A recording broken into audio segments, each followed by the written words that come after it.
derken son sözü söylemedin ki.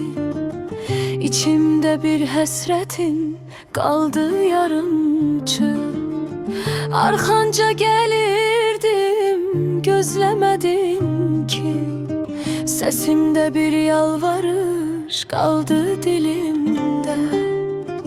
Bu dünyaya bir günah saklamadım ki.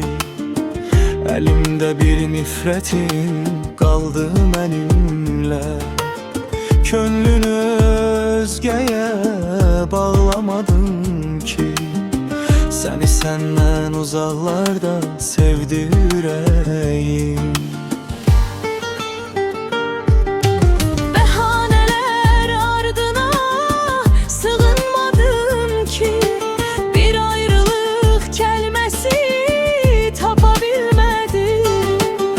İçtim elle olarken sıkılmadım ki. Besle üçün yanımda kalabilmedim. Benden ayrı kalanda darıkmadın ki. Mesafeler sevgimi hiç soyutmadı. Durup beni aktarıp yarıkmadın ki. Hayalında gözyaşımı hiç kurutmadı. Behaneler ardına sığınmadın ki. Bir ayrılık kelimesi tapabilmedim. İçtim elle olarken sıkılmadın ki. Besne üçün yanımda kalabilmedim.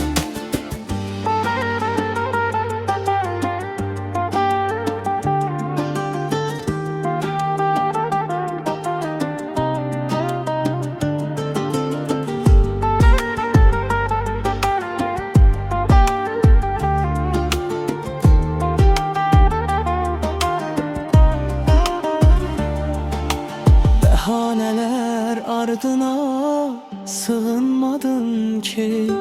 Bir ayrılık kelimesi tapabilmedim. İçtim elle olarken sıkılmadın ki. Besne üçün yanımda kalabilmedim.